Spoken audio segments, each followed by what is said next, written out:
Hai, selamat pagi. Salam sejahtera kepada anda di luar sana. Anda sedang menonton Awani Pagi bersama saya Jijak Ahmad dan juga Hakim Rahman yang bersiaran dari rumah. Hakim, bagaimana anda di sana? Cuaca sejuk ni, saya akui susah saya nak bangun pagi tadi kerana cuaca yang sejuk-sejuk kan.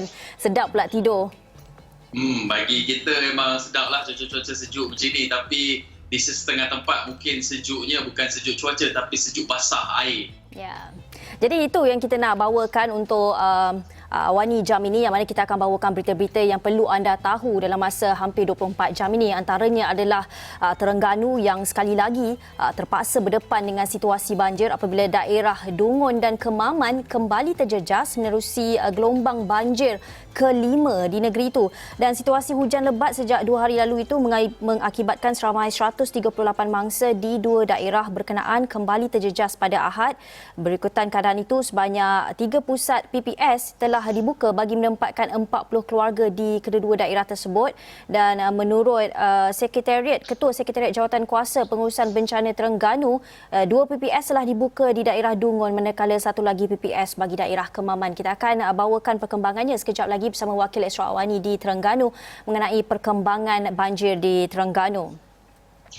Dan bercakap soal banjir ini juga, bukan saja kami melaporkan tetapi kebanyakan media juga melaporkan situasi banjir di seluruh negara ini di laporan Muka Harapan mereka. Contohnya kita lihat di Muka Harapan Berita Harian yang menyatakan banjir di Pahang, Johor semakin buruk, dan ini akibat hujan lebat berterusan sejak beberapa hari lalu menyebabkan keseluruhannya menyaksikan hampir 11,000 penduduk terpaksa dipindahkan di 2 negeri ini. Di Pahang dan di Johor keseluruhannya ada hampir 11,000 penduduk dipindahkan, dan jumlah mangsa banjir di Johor ini kita dilihat dilaporkan telah meningkat sehingga 8,000 semalam pada satu waktu. Kemudian di Pahang juga dilaporkan ada 4,520 keluarga yang terpaksa dipindahkan.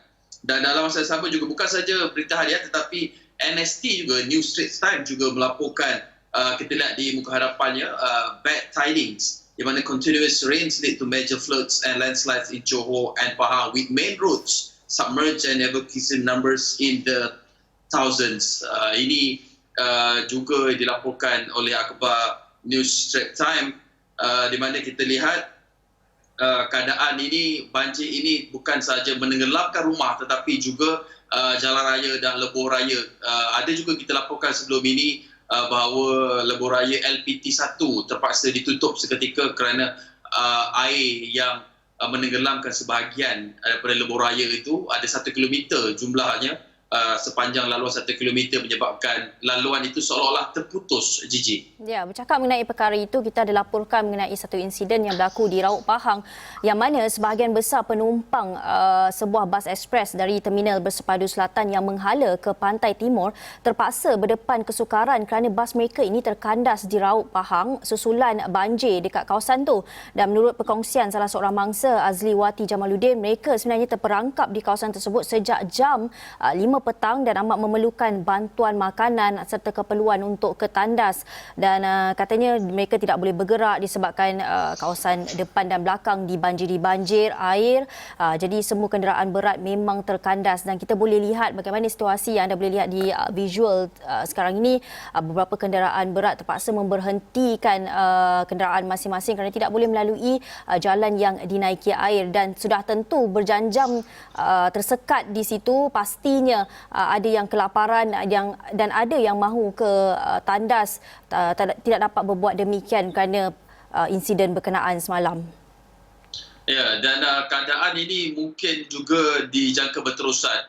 Bukannya apa yang berlaku 2-3 hari lepas itu akan berakhir dalam seterdekat, kerana mengikut ramalan kaji cuaca yang dikeluarkan oleh Jabatan Meteorologi Malaysia, Malaysia, amaran cuaca bahaya dengan hujan lebat ini dijangka berlaku pada hari ini masih lagi di Pahang dan juga di Johor.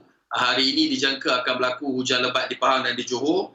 Kita lihat dalam pernyataan yang dikeluarkan oleh Met Malaysia pada 4:35 petang semalam, memaklumkan bahawa di Pahang antara kawasan yang dijangka berlaku hujan lebat adalah di Jerantuk, Temerloh, Maran, Kuantan, Pekan dan Rompin. Kalau kat Johor pula Mersing. Ini antara kawasan-kawasan yang memang kita sudah laporkan sebelum ini dan juga dikeluarkan oleh Jabatan Meteorologi Malaysia. Jadi mungkin angka mangsa banjir ataupun mereka yang terpaksa dipindahkan ke pusat pemindahan sementara PPS ini dijangka akan meningkat hari ini dengan amaran cuaca buruk ini. Dan dalam masa sama kita lihat bukan hanya di Pahang dan juga di Johor, amaran cuaca waspada juga dikeluarkan di Kelantan, Terengganu, contohnya di Besut, Setiu, Kuala Nerus, Hulu Terengganu, Kuala Terengganu, Marang dan juga Pahang, di Canberra Highlands dan juga di Lipis. Dan ini juga diramakan melibatkan di daerah Kinta, Bagan Datuk, Hilir Perak, Tangkak, Muar, Johor, Batu Pahat, Pontian. Secara umumnya ada beberapa kawasan yang dikategorikan sebagai amaran waspada dan juga bahaya. Kita lihat peta yang dikeluarkan oleh Jabatan Meteorologi Malaysia juga menunjukkan di kawasan ataupun di negeri Pahang dan Johor, rata-ratanya semua daerah di negeri Pahang dan Johor dikategorikan sebagai bahaya, di mana hujan lebat berterusan boleh mengakibatkan banjir yang mampu menenggelamkan kediaman dan membahayakan nyawa penduduk. Gigi. Ya, sehubungan dengan itu kita harapkan mereka yang berada di tempat yang terjejas khususnya mengambil langkah berwaspada, dan dalam masa yang sama anda perlu ada nombor-nombor kecemasan yang boleh dihubungi sekiranya kawasan anda dinaiki air. Baik, kita nak tahu juga bagaimana perkembangan terkini, perincian yang terkini berkenaan banjir di Terengganu khususnya, dan kita akan terus bersama Wakil Esra Awani di Terengganu, Fazli Zai Ali. Fazli Zai, sudah bersedia ke? Ya, Fazli Zai, boleh teruskan dengan perincian anda. Ya, bagaimana keadaannya di Terengganu dan mungkin apa persediaan yang telah dilakukan oleh pihak berkuasa setakat ini? Baik, terima kasih rakan setugas di Kuala Lumpur. Ketika ini saya berlintas langsung dari Pusat Gerakan Operasi Jabatan Bomba dan Penyelamat Terengganu bagi mendapatkan butiran terkini berhubung bencana banjir yang kembali melanda Terengganu. Di mana hujan lebat sejak Jumaat telah menyebabkan dua daerah di negeri Terengganu iaitu Dungun dan Kemaman kembali terjejas. Setakat ini seramai 306 mangsa telah dipindahkan ke pusat pemindahan sementara. Susulan itu sebanyak 3 pusat pemindahan telah diaktifkan iaitu 2 di Dungun dan 1 di daerah Kemaman bagi menempatkan 93 buah keluarga yang terjejas. Menerusi jumlah itu, daerah Dungun merekodkan jumlah mangsa tertinggi iaitu seramai 176 mangsa, manakala di Kemaman pula seramai 130 mangsa melibatkan 36 keluarga masih ditempatkan di Dewan Orang Ramai Kampung Telandas. Baik Didi, sebenarnya Terengganu telah melalui 5 episod gelombang banjir di mana gelombang banjir keempat telah pulih sepenuhnya pada 23 Disember lalu. Namun pada semalam sekali lagi penduduk khususnya di kawasan yang rendah diuji dengan bencana alam ini. Pada bencana banjir pada kali ini ianya masih terkawal dan tidaklah seteruk sebagaimana daerah Pahang, di negeri Pahang maupun di Johor. Bagaimanapun penduduk di negeri ini sering diingatkan agar sentiasa berwaspada dengan keadaan sekeliling, di mana dengan fenomena air pasang besar dan juga banjir yang kembali melanda ini, seperti yang diingatkan oleh pengarah Jabatan Bomba dan Penyelamat Terengganu, di mana mereka meminta mereka yang tinggal di kawasan berisiko ini agar tidak melakukan pemindahan di saat akhir kerana bimbang dikhawatiri berlaku insiden-insiden seperti terperangkap dan sebagainya. Dan di mana ketika ini juga kita sedia maklum negara masih lagi berdepan dengan pandemik COVID-19. Menerusi itu juga operasi memindahkan mangsa banjir ini mengalami sedikit kesukaran dan memakan masa yang agak lama. Kita ikuti perkongsian daripada pengarah Jabatan Bomba dan Penyelamat Terengganu. Kalau sekiranya terdapat ombak ataupun keadaan yang mencurigakan, saya syorkan supaya kita pindah awal. Jangan kita buat pindah di saat-saat akhir yang sudah tentulah akan merumitkan keadaan dan menyukarkan pasukan penyelamat untuk memberi bantuan. Terutamanya di kawasan-kawasan pesisir pantai ini yang dalam keadaan ombak besar ini sudah tentulah ianya tidak selamat untuk kita diami. Di mana pada Khamis lalu penduduk di negeri Terengganu ini dikejutkan dengan fenomena air pasang besar di mana ianya telah menyebabkan sebahagian pantai di negeri Terengganu ini telah terjejas. Namun pada hari ini pada hari Ahad ini sekali lagi negeri Terengganu diuji dengan bencana banjir, dan saya pasti belum masa-masa yang terjejas di daerah-daerah terbabit belum pun orang kata penat berkemas rumah dan sebagainya pada banjir gelombang keempat dulu, tapi sekali lagi mereka diuji dalam tempoh kurang daripada 2 minggu walaupun dan bila bencana-bencana banjir ini melanda dan fenomena ombak besar, pastinya orang ramai akan mengambil kesempatan untuk mendekati kawasan-kawasan bencana ini untuk mengambil gambar atau sebagainya. Namun sedikali juga mereka diingatkan agar tidak menjadikan lokasi-lokasi ini sebagai pesta banjir kerana bimbang dan dikhawatiri perkara-perkara yang tidak diingini berlaku, dan seperti yang berlaku di Terengganu baru-baru ini di mana 2 insiden lemas telah berlaku melibatkan 2 lelaki dan seorang daripada yang melibatkan bakal pengantin. Dan ketika ini juga keadaan di Terengganu hujan masih melanda di beberapa daerah di negeri Terengganu, dan jika keadaan ini berterusan berkemungkinan besar jumlah-jumlah mangsa yang terjejas ini mungkin akan meningkat. Jika sebelah pagi ini seramai 306 orang, mungkin dalam petang ini makin meningkat, Gigi. Ya, Mek Jak, kita pun mendengar apa yang telah dibawakan perinciannya, bagaimana pihak berkuasa mengambil langkah keselamatan ketika ini. Kita tahu gelombang kelima berlaku di Terengganu, Hakim. Ya, Fazlizai, kita bermaklum bahawa jumlah mangsa banjir dijangka akan meningkat. Tetapi tadi Fazlizai sebut ada penduduk yang mungkin pada saat-saat akhir baru nak berpindah ke BPS. Apa yang menyebabkan mereka sedikit mungkin tidak mahu, apa yang menyebabkan mereka ni macam sayang nak tinggalkan rumah? Lazimnya Hakim, Gigi, bila mereka telah biasa melalui episod-episod banjir ini, mereka boleh menjangkakan keadaan air yang akan melanda kawasan kediaman mereka sebenarnya. Namun boleh dikatakan keadaan banjir ataupun paras air tidak boleh dikawal, dan justru itu pihak berkuasa sering mengingatkan mereka untuk berpindah lebih awal. Dan tidak dinafikan ada sebahagian penduduk ini mereka memilih untuk berada di rumah kerana bimbang kediaman mereka akan dimasuki pencuri, dan ada juga sebahagian mereka kerana kekangan-kekangan seperti ada ahli keluarga mereka yang mengalami sakit yang kronik dan memerlukan pusat kas untuk mereka berada di pusat pemindahan sementara. Kerana kita tahu ketika ini kita masih dilanda pandemik COVID-19, dan bila berkumpul mereka bimbang akan berlaku kejadian yang tidak diingini kepada ahli keluarga mereka, justru itu mereka memilih untuk terus berada di rumah. Bagaimana jika keadaan makin bertambah buruk, mereka lebih suka untuk memilih untuk berada di rumah ahli keluarga mereka yang tidak dilanda bencana alam ini. Ya, terima kasih Fazlizai untuk perincian itu. Kita harapkan mereka yang berada di pesisir pantai dapat membuat keputusan segera untuk pergi ke PPS, dan Fazlizai juga yang membuat liputan di sana berhati-hati dalam keadaan banjir ini, dan diharapkan meningkatkan waspadakan diri kerana kita dalam masa yang sama berdepan dengan pandemik COVID-19. Dan dalam masa yang sama bercakap mengenai keselamatan juga, Hakim, TNB menutup sementara 91 pencawang elektrik di Pahang dan Johor, dan kabarnya TNB telah menutup bekalan elektrik secara sementara kepada ke atas 91 pencawang elektrik di Pahang dan Johor berikutan situasi banjir dan hujan lebat berterusan di 2 negeri tersebut. Dan dalam satu kenyataan pada Ahad, TNB ada memaklumkan bahawa setakat jam 6 petang 67 pencawang elektrik di Jengka, Maran, Jerantut, Raub, Pahang serta 24 lagi di Johor Bahru telah dihentikan tugas bagi tujuan keselamatan, Hakim.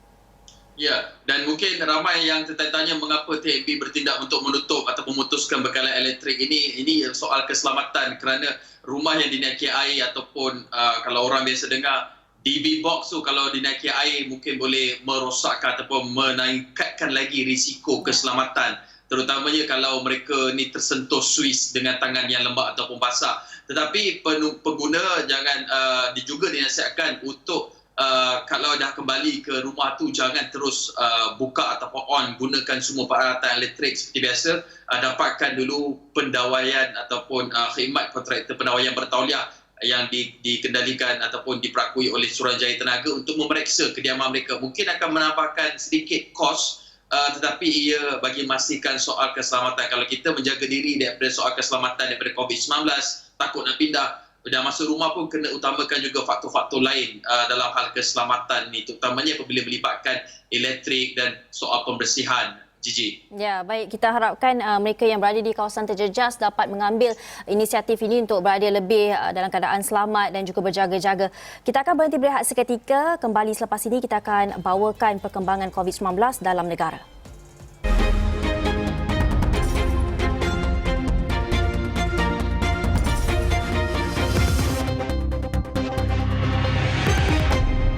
Bertemu kembali dalam Awal Pagi bersama saya Hakim Rahman dan juga JJ Ahmad, dan kami nak teruskan dengan laporan mengenai perkembangan jangkitan positif COVID-19 di negara kita, di mana angka jangkitan sehingga semalam dilaporkan oleh CPRC, angkanya masih lagi 4 digit, iaitu 1,704 lagi kes baru yang dicatatkan dalam tempoh 24 jam.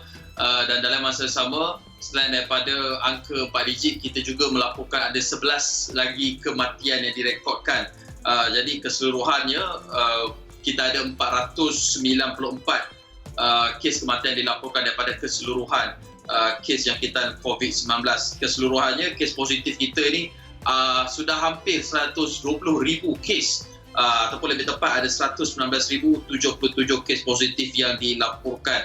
Dan kes-kes yang sembuh juga berlaku setiap hari, di mana ada kemarin saja direkodkan kes sembuh yang lebih tinggi, iaitu ada 2,726 kes sembuh yang dilaporkan, yang menjadikan secara keseluruhannya kes sembuh yang berada di dalam negara kita yang telah berjaya pulih adalah sebanyak 97,218 kes. Dan ini sekaligus menjadikan jumlah kes aktif menurun kepada 21,000 berbanding 22,000 pada hari Sabtu, dan ada 124 mereka yang memerlukan kes rawatan rapi, termasuklah yang memerlukan bantuan pernafasan. Gigi. Ya, betul tu. Dalam masa yang sama, kita melihat dengan jumlah kes COVID-19 ini, besarlah harapan kita rakyat Malaysia agar vaksin COVID-19 segera datang ke dalam negara. Dan kita tahu pelannya adalah pada Februari nanti, dan dalam perkembangan terkini, pelan vaksin kebangsaan juga yang dirangka bagi perancangan secara menyeluruh sebelum negara menerima vaksin yang dijangka bermula bulan hadapan akan dimuktamadkan Khamis ini. Itu kata Menteri Sains, Teknologi dan Inovasi Khairy Jamaluddin, yang berkata perkara itu diputuskan oleh Mesyuarat Jawatankuasa Khas Jaminan Akses Vaksin COVID-19 yang dipengusikannya secara bersama dengan Menteri Kesihatan Datuk Seri Dr. Adham Baba. Dan kata Khairy, vaksin berkenaan tidak perlu lagi diuji apabila tiba di negara ini, memandangkan ujian klinikalnya telah diberikan kepada puluhan ribu individu sebelum ia mendapat kelulusan. Itu antara perincian baru mengenai vaksin COVID-19 yang akan tiba ke dalam negara kita. Hakim. Ya, kita harapkan bahawa apabila laporan ini dikeluarkan, vaksin akan tiba tidak lama lagi, ia tidak menyebabkan rakyat Malaysia ini alfa ataupun leka dengan soal pematuhan SOP COVID-19 seperti penjarakan fizikal dan pemakaian pelitup muka. Dan yang paling penting adalah dengan membuat scan aplikasi MySejahtera, kerana itu juga yang ditekankan oleh YB Khairy Jamaluddin, bahawa aplikasi MySejahtera itu akan sentiasa mengingatkan kita dari masa ke semasa untuk soal-soal penjarakan fizikal ataupun secara umumnya soal pematuhan prosedur operasi standard COVID-19. Gigi. Ya, dalam masa yang sama, kita nak recap balik apa yang dikatakan oleh Tan Sri Muhyiddin Yassin sebelum ini, Perdana Menteri, yang mengatakan bahawa memberi jaminan bahawa kerajaan akan memastikan bekalan vaksin yang berkesan selamat dan juga mencukupi untuk sekurang-kurangnya 80% rakyat dalam Malaysia. Dan kata Tan Sri Muhyiddin, vaksin juga akan diberikan secara percuma kepada rakyat melalui 3 fasa imunisasi yang akan dikendalikan oleh KKM, dan kita harapkan ia lancar dengan baik. Dan bagaimana perancangan untuk membawa vaksin itu tiba ke negara kita akan dibawakan dengan secara menyeluruh dan secara telus selepas ini. Dan baik, kita nak beralih kepada perkembangan politik pastinya yang hangat walaupun sekarang ni musim sejuk, tetapi politik kita tetap hangat, Hakim. Dan ini antara perkembangan terbaru apabila UMNO terus bertegas mahukan pilihan raya umum disegerakan kerana mendakwa bahawa kerajaan yang ada sekarang sangat rapuh hingga membimbangkan pelabur untuk datang ke negara ini. Apa kata Hakim? Okey, kalau kita lihat tindakan UMNO atau desakan yang dibuat oleh UMNO ini dibuat selepas mereka melihat bahawa kerajaan yang ada sekarang ini, kerajaan yang sangat rapuh ini, dikatakan oleh presidennya Datuk Seri Ahmad Zahid Hamidi sendiri bahawa ia memerlukan pilihan raya umum dilakukan segera bagi memberi mandat rasa segar kepada rakyat untuk memilih kembali kerajaan. Tetapi dalam masa yang sama, beliau juga menyedari bahawa walaupun kita dalam keadaan pandemik COVID-19 ini, beliau juga menyatakan ada banyak negara yang telah melakukan pilihan raya ataupun meraihkan proses demokrasi ini. Ada kurang-kurangnya 30 buah negara termasuk Amerika Syarikat telah mengadakan pilihan raya umum ketika mereka berdepan dengan COVID-19. Malahan bukan hanya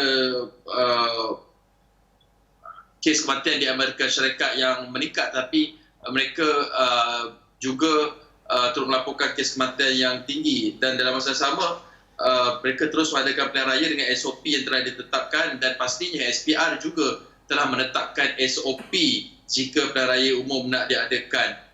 Ini katanya.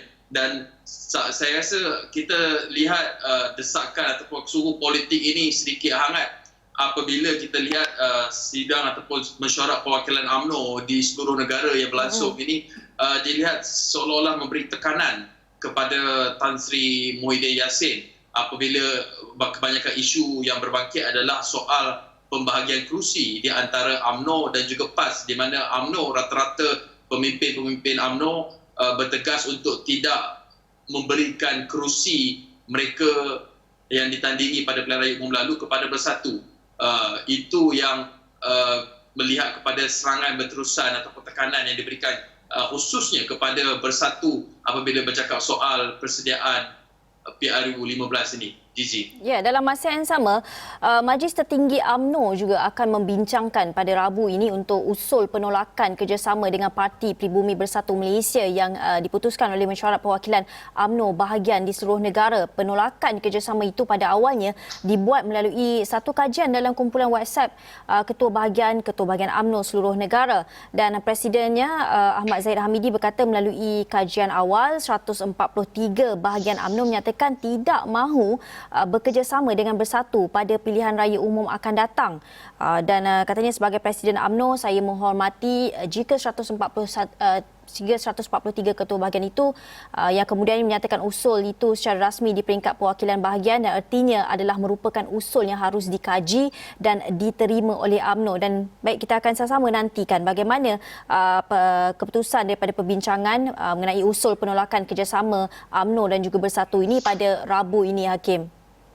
Ya, ini pasti satu yang menarik kerana kita lihat bukan saja ianya melibatkan UMNO dan juga Bersatu, tetapi PAS juga berada dalam perikatan nasional iaitu kerajaan yang ada pada ketika ini. Tetapi PAS kita lihat melalui kenyataan yang dikeluarkan oleh Setiausaha Agungnya Datuk Taqiyuddin Hassan, PAS dilihat mengambil pendekatan yang lebih diplomatik ataupun diplomasi apabila bertegaskan PAS tidak mahu terlibat dalam sebarang polemik politik dan memberi nasihat ataupun seruan seolah-olah yang mereka ini sebenarnya ingin menjadi orang tengah, cuba menjadi pendamai di antara kedua-dua pihak ataupun kedua parti Bersatu dan juga UMNO ini yang ketika ini dilihat ketegangannya semakin memuncak apabila UMNO dilihat berterusan menekan Bersatu dan tidak tidak memberikan mereka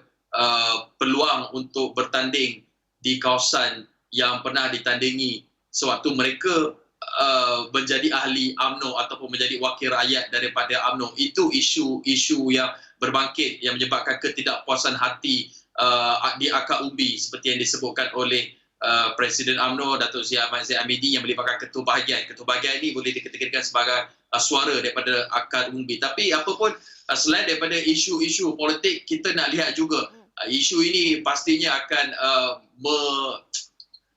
mengakibatkan rasa yang pelbagai kalangan peminat ataupun penunggang basikal. Gigi. Ya, betul tu. Kita ada berita mengenai bahawa kita tahulah sekarang ni trend basikal, semua orang naik basikal. Dengan itu, loceng dan lampu basikal laris bak pisang goreng panas. Ini yang dibawakan laporannya oleh Ridauddin Daud yang mengatakan loceng dan lampu basikal sebelum ini langsung tidak laku. Malah stok aksesori itu tersimpan saja selama berbulan-bulan. Namun sejak 2-3 hari lepas, ia laris macam goreng pisang panas. Dan katanya kalau hendak jual dulu, kalau hendak jual satu pun loceng sekarang pun susah, tapi sekarang ramai pemilik basikal mula sibuk mencari aksesori itu selepas polis Putrajaya mewajibkan pemasangan loceng, brek dan lampu bermula 9 Januari depan jika ingin berbasikal di kawasan itu. Itu satu tindakan yang sangat baik kerana keselamatan itu sangat penting ya. Kim, kita banyak dengar insiden-insiden yang melibatkan penunggang basikal ini, lebih-lebih lagi apabila infrastruktur berbasikal itu masih lagi tidak sempurna dalam negara kita. Ya, mungkin ada sesuatu yang perlu diambil oleh kerajaan melihat kepada peningkatan minat dan juga penggunaan basikal ini. Mungkin ada satu perkara yang perlu mereka fikirkan, soal penyediaan infrastruktur lokasi yang dihaskan kepada penunggang basikal ini dan juga soal keselamatan jalan raya. Yang perkara ini akan kami bincangkan dalam Wani Pagi 8.30 pagi nanti bersama dengan pihak polis. Kita ada semua pihak-pihak berkepentingan. Ada polis, ada pakar keselamatan jalan raya, dan juga ada pemegang taruhnya sendiri iaitu penunggang basikal itu sendiri. Ini ada 3 pihak kami bawakan dalam Awani Pagi 8.30 nanti. Gigi, saya rasa sekian saja Awani Pagi. Saya Hakim Rahmat. Dan saya Jijak Ahmad. Terima kasih kerana menonton. Bye.